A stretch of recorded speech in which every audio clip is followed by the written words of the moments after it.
Fala galerinha do YouTube, bem-vindos a esse novo canal chamado Falso Colecionador. Eu me chamo Léo, vou ser o apresentador deste início de projeto. Então, eu queria aqui nesse início de vídeo comentar com vocês um pouco sobre qual vai ser o propósito desse canal, por que eu estou criando esse canal, primeiramente, tá? Mas vai ser um projeto interessante que eu tô querendo investir um pouco de tempo, até para deixar registrado pela posteridade, né? Então, pessoal, eu tô criando esse canal aqui para eu poder mostrar e deixar registrado comentários e perspectivas e opiniões daquilo que eu gosto, daquilo que eu vejo, daquilo que eu leio, daquilo que eu jogo. Então assim, eu vou estar falando aqui sobre jogos de videogame, vou estar falando aqui sobre animes, séries de televisão, filmes e principalmente sobre livros e mangás e quadrinhos, que é o que está rodeado assim no meu dia a dia, tá bom? É um projeto aqui para eu poder testar e treinar principalmente a minha dicção, a minha voz, aprender a falar de forma melhor sem ficar blá blá blá blá, mas enfim, né? Como vocês estão vendo pela thumbnail, esse vídeo já tem um tema que é sobre o retrato de Dorian Gray, o livro do Oscar Wilde. Ao longo das semanas, dos meses e dos anos, eu vou estar trazendo muitas leituras, muitas perspectivas. Não sei se esse aqui vai ser um canal de opinião, mas ele vai ser um canal assim de coisas que eu gosto, um canal mais pessoal. Então assim, quem se interessar pelos temas, achar interessante, fique à vontade para comparecer nesta brincadeira. Mas enfim, pessoal, queria assim agradecer já de antemão todo mundo que entrou nesse vídeo, ficou um pouquinho, ouviu essa mensagem inicial, tá? Eu tenho até um outro projeto, entre aspas, aqui no YouTube. Não vou comentar dele por aqui, mas eu vou deixar por aí nas entrelinhas sobre o que ele tem. Eu vou só aparecer assim, quem sabe, sabe, quem não sabe, não sabe. Mas enfim, mas eu não queria criar lá, eu queria deixar separado temas assim específicos do que eu faço lá e do que eu faço aqui. Tá? Não é um canal grande, é um canal extremamente minúsculo, pequeno, não pode nem ser chamado de canal, mas eu tenho muitas coisas lá há muitos anos, né? Enfim, então é isso, eu espero que vocês gostem, deem uma chance para esse projeto. Não sei qual vai ser a periodicidade dos vídeos aqui desse canal, mas eu espero pelo menos trazer um vídeo por semana, tentar trazer um vídeo por semana, nem que seja um shorts, um vídeo curto. Então, vamos começar, né? Deste teminha maravilhoso chamado O Retrato de Dorian Gray. E vamos lá, pessoal, começando aqui mostrando um pouco de como é a edição física que eu li essa história, tá? É uma edição em capa dura da Darkside que é belíssima. Tô deixando passando aí na tela para vocês verem um pouco de como essa edição é linda. A Darkside nunca deixa a desejar sobre as suas edições. Somente um ponto negativo que eu diria da edição, que assim, isso é particularmente pra mim, tá? A edição é belíssima, é completa, só que grande parte da edição é composta por extras que sim, engrandecem muito a leitura, mas eu particularmente gosto de ir atrás dessas questões. Se eles tivessem deixado somente um direcional, alguma coisa do tipo, talvez eu gostaria mais, mas assim, mais da metade do livro é coisas extras sobre como foi a publicação dele na época, algum outro escrito dele, uma parte de poema que eu vou falar mais pra frente. Mas então assim, esse seria o único ponto assim que eu diria que me incomodou um pouco na edição. Mas fora isso, a edição é belíssima, belíssima, belíssima. A Darkside está de parabéns por mais um livro maravilhoso publicado, ai ai ai. Bom, vamos lá, trazendo aqui um pouquinho do início da história, né, e também mostrar pra vocês um pouquinho de como é o próprio Oscar Wilde, né. Vou colocar daqui a pouquinho pra vocês uma foto do homem, pra vocês verem que o homem era estiloso, viu, ele tinha aquele aqui mais ou menos, mas ele era estiloso. Mas então, pessoal, o início do livro ele traz umas questões muito bacanas, né, de contato e conversa entre o Bécio e o Lord Henry, Lord Henry, que mostra um pouco das personalidades dos dois, né? O Bécio sendo mais focado, né? Um artista mais recluso, mais... eu não vou dizer inocente, né? Mais alheio, né? Mais alheio ao mundo que o cerca. E o Lord Henry sendo totalmente o wow das ideias, né? Eu não gosto do personagem, eu acho ele bem pamonha, bem chatão das ideias. Mas ele é um disparador da trama, né? Ele é um cara que dispara a trama a todo momento. A gente tem um início, né? Que mostra como o Bessel era bem devotado, né, ao Dorian, e como que ele encontrou no Dorian Gray a sua inspiração máxima, né, o seu desejo máximo, a mácula, né, da sua vida, né. É um muso perfeito, e aquilo até deixou ele meio maluquinho das ideias um pouquinho por um tempo, né. E tudo despiroca depois quando, né, o Bessel apresenta o Dorian Gray pro Henry, Lord Henry, e ele começa a influenciar, né, a mente do Dorian Gray, né. Uma hora um menino imaculado, puro, né, e depois ele vira um maluco das ideias, né. Ele não vira, né, ele começa a questionar algumas coisas, né, começa a refletir sobre o mundo, sobre a questão dele, e como ele tem esse ar, né, de belo, esse ar de imaculado, né, de um jovem à flor da idade, que ainda tem muita coisa para viver na vida dele. Ele começa, né, a questionar, o Lord Henry até traz um livro para ele, se eu não me engano, né. Não sei se eu estou repetindo coisas, ou vou repetir coisas, tá? Peço até desculpa, o áudio acabou sendo perdido nessa parte, eu estou regravando, tá bom? Mas enfim, vocês entendem. Mas começa a existir essa questão, né? E a gente começa já a chegar perto do momento fatídico da trama, né? Que o nosso querido Bessel conclui, né, a obra da sua vida, né? Que ele decide mostrar para o Dorian Gray, né? Mostrar para ele todo o trabalho duro que ele teve, né? E como aquilo o afetou, e muito provavelmente como aquilo afetaria o próprio Dorian, né? Mas estamos chegando naquele momento que eu não posso deixar de mostrar, de citar, né? Que não tem jeito, gente. Tem que me segurar, porque eu vou ter que citar esse universo maravilhoso. Eu vou ter que demonstrar, eu vou ter que trazer aqui em palavras, porque em toda coisa da minha vida, como vocês estão vendo nessa gameplay de fundo, eu tenho que trazer o universo de Dark Souls aqui. Eu tenho que mostrar, alguém me segura, não aguento mais, Dark Souls, Elden Ring na minha vida. Mas eu tenho que mostrar para vocês este momento, de onde surgiu, mas eu não aguento. É Dark Souls na veia, galera. Quem não gosta de Dark Souls tá com algum probleminha de cabeça. Mas vamos voltar aqui. Mas é Dark Souls, gente. Dark Souls, mas por que eu sou fã de Dark Souls? Por quê? É por causa de coisas.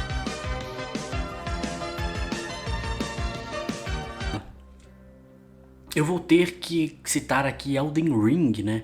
Porque quando surgiu a primeira aparição do Dorian Gray com os cabelos enrolados, loiros quase claros, né, quase brancos, uma pele lisa, um porte masculino, mas também trazendo para um feminino, mais do andrógeno.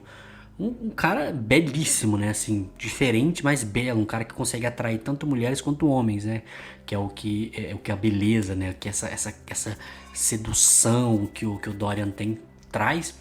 Mas assim, veio muito, mas muito a imagem do Miquella do Elden Ring, né? Quem conhece o jogo vai saber do que eu tô falando, mas assim, veio muito a imagem. E depois eu não consegui nem tirar. Depois que saiu a DLC, eu vi, voltei a ler o livro, eu não consegui tirar essa imagem porque me lembra muito. O Miquella, só que ele é um pouco maior, logicamente, e com os cabelos mais claros.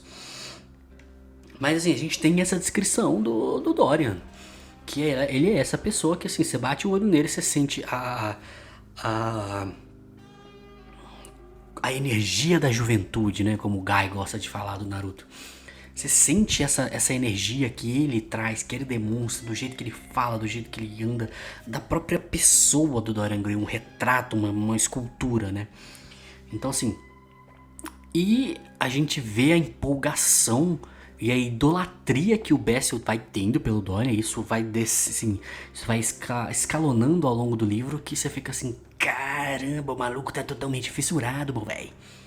Mas enfim, né? Mas esse é um ponto que a gente já começa a quebrar um pouco, né?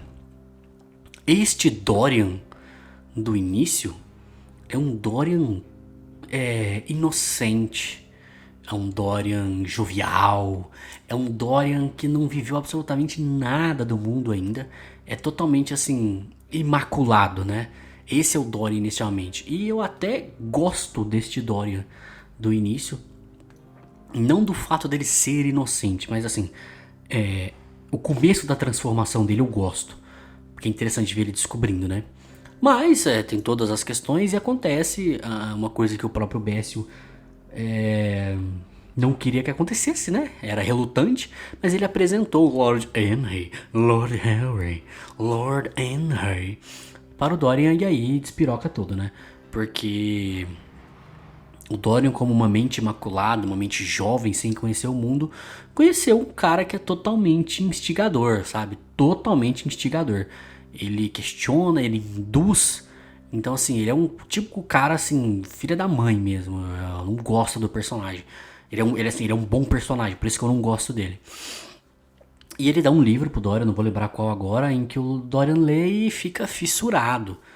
E os dois têm diversas conversas também, que isso vai mexendo com a cabeça do Dorian, ele vai começando a despirocar das ideias, começando a não entender exatamente o papel correto de um ser humano em sociedade, né? Porque muito tá ali da influência do Henry e da própria cabeça dele que vai despirocando, né? Mas vamos lá. Vamos dar uma outra contextualização do momento fatídico da mudança do Dorian, né? Aí nós temos, né? Chegamos lá na fatídica exposição, né? Exposição do quadro que o Bessel pintou, né? Que é digamos, um retrato quase um por um do Dorian, que é estranhamente perfeito. É quase uma fotografia congelada no tempo, que essa arte, essa pintura que o Bessel fez do Dorian, né? E isso, base algumas palavras que o Bessel falou para o Dorian, deixa o moleque fascinado, sabe? É tipo Narciso, né? Que se apaixonou pelo próprio reflexo. Ele sente uma admiração tremenda. E base nisso, ele solta quase que uma maldição, podemos dizer assim, que eu acho que é interessante, que ele proclama, né, que ele gostaria que fosse jovem para sempre, né? Uma coisa do tipo, eu não vou lembrar exatamente o que ele diz, mas ele proclama que queria que congelasse no tempo e que ficaria imaculado como aquela foto, né? Que ela fosse um símbolo da alma, um reflexo dele. E ali começa totalmente a desgraça, com o perdão da palavra. O Bessel começa, ele não quer entregar o quadro pro Dorian, porque ele diz que colocou muito da alma dele naquilo ali. Então, assim, existe essa questão do próprio Bessel ter colocado tanta intensidade no quadro, né? Quanto essa questão da profecia, do feitiço, da proclamação que o Dorian faz naquele momento, que aí gera o grande mistério, né? A grande influência, a grande sombra do livro inteiro, que é a questão da corrupção da alma do Dorian, né? Indo macular o quadro, né? E deixando ele, né? A imagem dele física ali imaculada, sem nenhum problema, totalmente limpa, né? Totalmente pura. Então, assim, isso é muito bacana no livro, tá? Isso é bacana demais. Que ele começa a ver, ele vê, né? Quando tem, né, um momento do livro que ele comete o primeiro ato, né? A primeira vilania, a primeira corrupção da alma mesmo. A primeira corrupção da alma mesmo. Que é quando ele... Eu não vou dizer que ele induz, né? Mas por causa das atitudes que ele tem, ele causa o suicídio da Sibyl Vane, né? que seria teoricamente o primeiro amor que ele teve, mas é um amor idealizado pelo esplendor, pela cegueira do teatro, né? Que ele fica feliz de ver uma mulher que pode se tornar várias outras grandes mulheres da história, e ela é uma excelente atriz, né? Não vou contar o que acontece, né? Mas né, já dei um spoiler grandão. Mas assim, é muito interessante todo o jogo que tem entre os dois, entre a questão do valor, do amor, e da própria incoerência do Dorian. E da própria falta de noção que ele vai começando a ter, né? E muito pela influência do Lord Henry, durante todo o livro, né? Mas assim, esse é um pontão central, assim, da história, né? Eu vou até deixar uma partezinha aqui que, como vocês estão vendo aí no fundo, eu gravei... Tô deixando de fundo algumas gameplays, né? Pra não deixar sem nada, né? Porque eu não consigo gravar meu rosto ainda, tá? Me respeite, por gentileza. Mas que, por incrível que pareça, casou muito bem com a questão do Dorian, né? Então, eu vou deixar aqui rapidinho esse corte dessa parte do Dark Souls pra vocês verem o tanto que pra mim, eu senti muito essa conexão com o livro, porque fala da alma, fala da degradação, da maldição, né? Do you know much about souls? Even I'm not certain, but I'm told that the soul is the essence of life itself. Anything living, sentient or no, supposedly has one. What we call the curse is traceable to the soul. Do you see what that means? To be alive, to walk this earth. That's the real curse, right there. We undead will never die. And that's quite a predicament, really. Como vocês viram aí, sabe as palavras do maluquinho aí do Pacto Azul, né? Eu achei, na hora que eu tava gravando a gameplay, até sem áudio, eu falei, caramba, que loucura, até aumentei o áudio e sem querer já veio esse diálogo sobre alma, sobre maldição. Eu falei, caramba, combina totalmente aqui com o tema que eu tô falando aqui nesse vídeo, né? Eu já estava planejando em fazer. Mas enfim, e é isso que vai acontecendo com o Dorian ao longo do livro.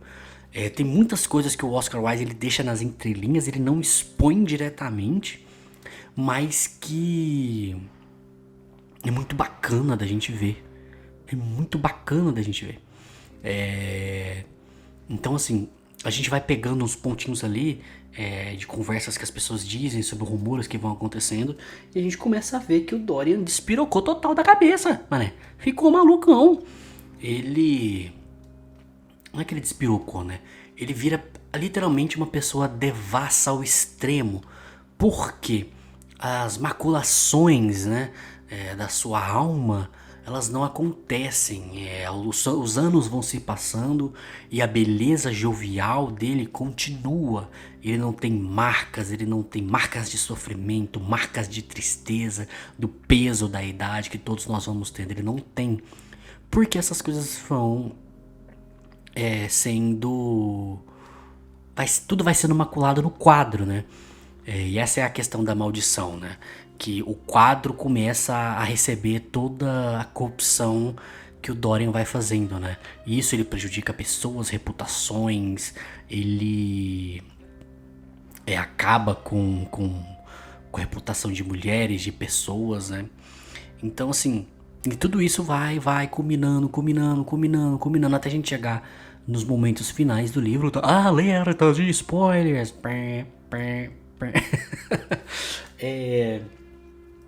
Tudo isso culmina no livro, né? No final do livro, né? Do final do livro, que é o momento ápice, que os últimos capítulos vai dando uma tensão. Vai, assim, é muito bom. O final do livro é muito, muito bom mesmo. Acho que eu entendo a galera ficar na época, ai meu Deus, mas depois eu falo sobre isso, né? Mas enfim, o livro é muito bom, esse final. Como eu disse, vai ter um pouco de spoiler, mas assim, culmina no maior, né? Um dos maiores pecados que o Dorian Gray vai fazer, que é o pecado do assassinato, né? Ele mata o Basil Howard. E isso, assim, cara, é incrível a cena, sabe? E a corrupção sendo refletida, né, no quadro, sendo descrita, que o Oscar descreve, é muito bom, é muito foda. Então, assim, nesse momento final da loucura dele, que chegando assim no cara, você fala, meu Deus do céu, cara, que loucura. É muito bacana. E a gente vê ali a podridão da alma dele, né? Aonde que chegou a falta de noção. E lógico, o que ele cometeu esse crime, mas foi uma maldição a dois, né? De tanto que o Bécio colocou os sentimentos dele, sentimentos pessoais de amor, de devoção para o Dorian no quadro, e a admiração que o Dorian sentiu por ele mesmo e profanou aquelas palavras, né? Pronunciou aquelas palavras, né? Que criou essa maldição, esse vínculo no quadro. Além de que o quadro ele vai mexendo com a cabeça dele, porque ele não quer que ninguém veja, né, a alma dele, né? A corrupção que ele vem fazendo, que ele fica meio despirocado das ideias. Mas assim, é muito bom. Aí o livro vai apresentando algumas coisinhas depois, né? Vai contando, né? Sobre coisas que ele fez, né? Deixando claro. Ele chama a ajuda de um amigo dele, que é Alan Campbell, se eu não me engano, né? E ali o Oscar Wilde já deixa mais claro, né? Toda a questão dele. Pelo que eu li um pouco da história dele, ele foi casado com uma mulher, se eu não me engano, eu acho. Mas assim, pra época, na minha visão, ele era abertamente homossexual. Mas ele não poderia ser, né? Mas o livro trata sobre isso, trata sobre homossexualidade. E isso na época foi um escândalo total. Mas depois eu vou falar sobre isso daqui nos minutos finais do vídeo. Mas ele convence esse amigo dele, que é um químico, né? A acabar com o corpo. Isso depois desencadeia no suicídio desse personagem. É muito pesado, é muito forte. E ali o vídeo, ó. O livro dá a entender que os dois tiveram relações sexuais, né? Porque isso seria um pecado maior na época, né? Maior do que ele exumar um corpo, né? Um cadáver, esconder, ocultar, né? Foi o que ele fez, ele apagou o cadáver da face da terra. Então, para você ver o tanto que essas questões eram delicadas na época. Mas enfim, é por causa dessa questão, né, do assassinato, que a gente vai desencadear no último ato do livro, né? Explicando aqui novamente spoilers para o final, que pra mim é incrível a cena.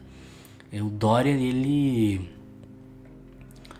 fica perturbado, né, como ele nunca ficou antes, começou a ter dúvida das ações que ele fez ao longo dos anos, né, das corrupções, das máculas, das festas, das drogas, das injúrias, das vidas que ele destruiu. Então começa um pesar nele, né, na alma dele. Ele quer fazer ações boas mesmo não tendo a intenção, ou achando que está fazendo uma coisa boa. Ele encanta uma mulher e depois ele larga ela para ele não corromper, né, a alma dela. Mas ele tem algumas conversas com o Lord Henry,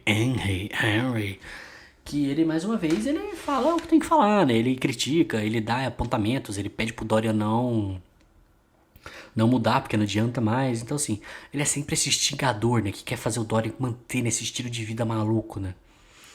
Mas isso mexe com a cabeça dele até um ponto onde ele acredita que fez uma boa ação, ele cogita, né?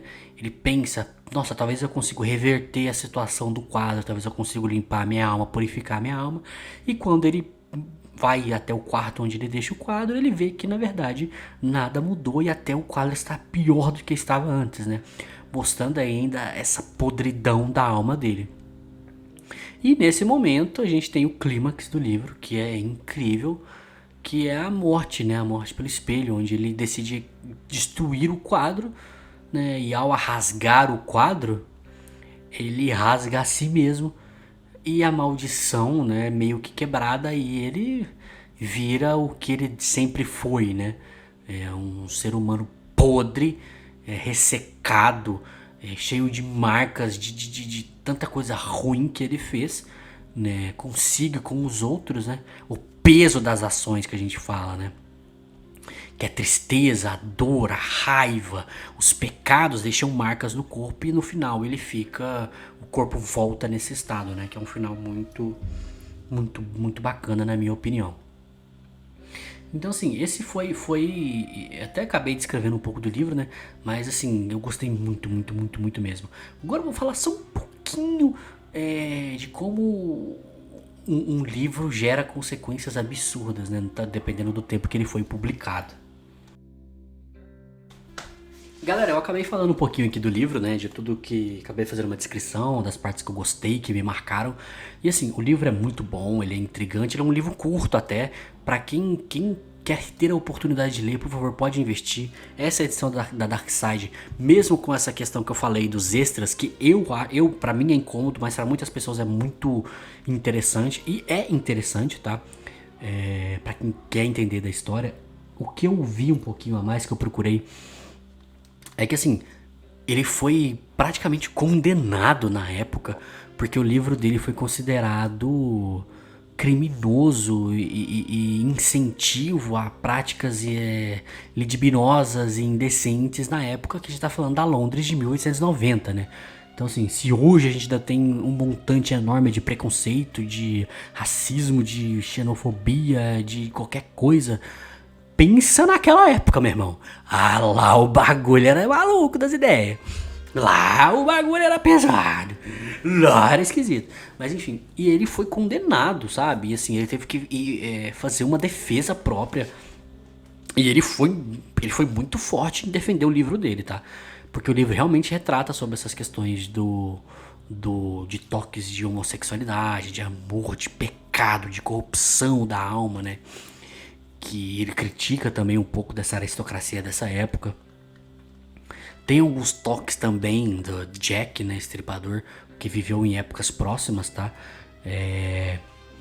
Então, assim, foi muito loucura isso. Tem uns relatos, né, de críticos da época. Tem relatos da defesa dele nessa época, que ele teve que se defender contra as acusações que eram feitas sobre ele, por causa que ele publicou um livro, meu irmão. Um livro. Aí eu pergunto, né? A gente tá vivendo aí a questão do Léo Lins, né? E até isso também me trouxe essa questão. Você pode gostar ou não das piadas dele. Eu não gosto. Eu acho que algumas piadas que ele faz, em sua maioria, não é um humor que me agrada. Não é um humor que eu acho engraçado.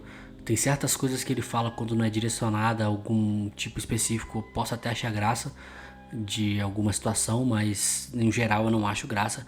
Mas ele está sendo preso, condenado por isso, e em 1890 o Oscar Wilde estava sendo condenado também por escrever um livro que tinha toques de romance e homossexualidade e críticas à época, né? Coisas mais lascivas e questões sobre assassinato, corrupção, da alma e tudo mais, né?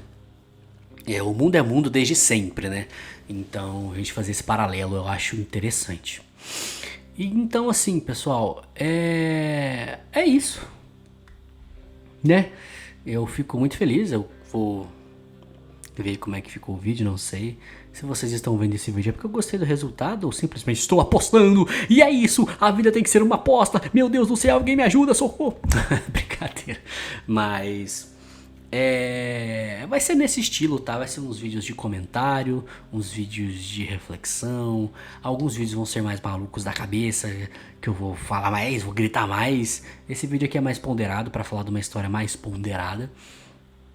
Mas eu recomendo muito, tá? Recomendo muito pra quem gosta de leitura, gosta de temas mais dark ou de temas mais sensíveis, mas que são muito reflexivos, né? Esse livro é um prato cheio e essa edição da Dark Side é lindíssima, tá? Espero que algumas pessoas venham, né? No meu outro projeto eu tenho um bordão que é muito obrigado a todo mundo que viu, vai ver, não viu. Meu nome é Léo, né? E eu agradeço, né, vosso like, vosso comentário, vosso qualquer coisa, né? Desejo a todos um fortíssimo abraço, é assim que eu termino lá. Mas esse aqui é um projeto para eu poder me incentivar a falar mais sobre os temas que eu gosto, né? Compartilhar e ter registrado para a posteridade, para eu ver como é que foi a minha opinião na época. Se no futuro eu reler esse livro, né? Peço desculpa pelo áudio, eu tô aprendendo a configurar, eu não tenho um lugar certo para gravar. Mas eu tô muito feliz com o resultado, tá? Não sei qual vai ser o próximo vídeo ou quando ele vai sair, mas já deixamos aqui a expectativa. É isso, né? Muito obrigado a todo mundo que viu, vai ver, não viu. Meu nome é Léo.